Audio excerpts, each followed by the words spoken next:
Hello friends, welcome to फुटफुटी cooking by रात्रि बाड़ी। आज আমি বানাবো কলা পাতায় ডিম ভাবা। তো ডিমগুলোকে আমি সেদ্ধ করে নিয়েছি, এবার আমি রিং করে কেটে নিয়েছি। এবার কিছু মশলা করেছি আমি, যেটা হচ্ছে আদা কুচি, রসুন কুচি, পেঁয়াজ কুচি, কাঁচা লঙ্কা কুচি। এবার এগুলোকে আমি একসাথে মিক্স করে নেবো। তার মধ্যে নুন দিলাম আমি,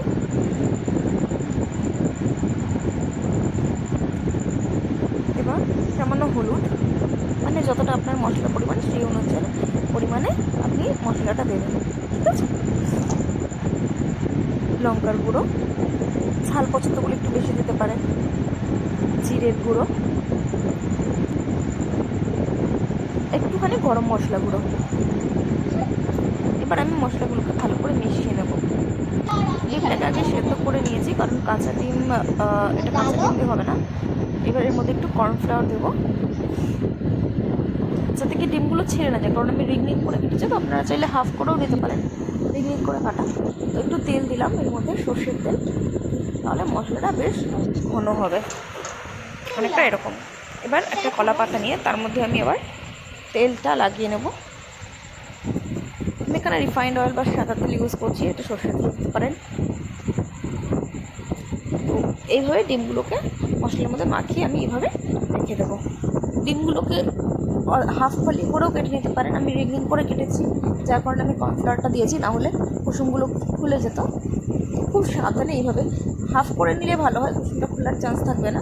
কিন্তু রিং করলে কুসুমটা খোলার অনেক বেশি সম্ভাবনা থাকে, তো আপনারা অর্ধেক করেও নিতে পারেন। এবার এগুলোকে আমি সুন্দর করে সাজিয়ে নিয়েছি।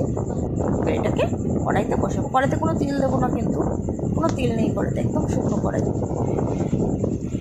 গ্যাস জ্বালিয়ে কড়াইটা জাস্ট বসিয়ে তার মধ্যে কলা পাতাটাকে এভাবে দিয়ে দেবো। কড়াইতে কোনো তেল দেবেন না।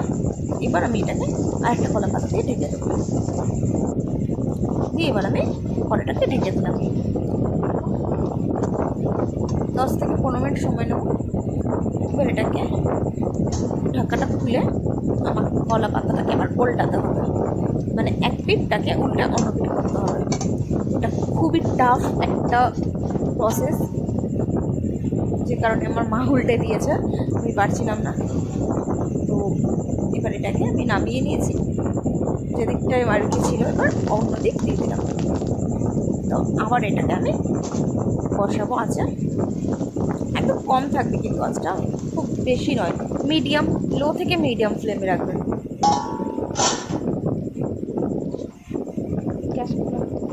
লো থেকে মিডিয়াম এরকম আগুন জ্বলবে। তো এটা এবার আমি নামিয়ে দেবো।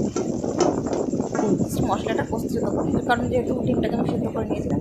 ওকে, তো রেডি আমাদের কলা পাতায় ডিম ভাপা। আর ভালো লাগলে অবশ্যই লাইক, কমেন্ট, সাবস্ক্রাইব করবেন। Thank you.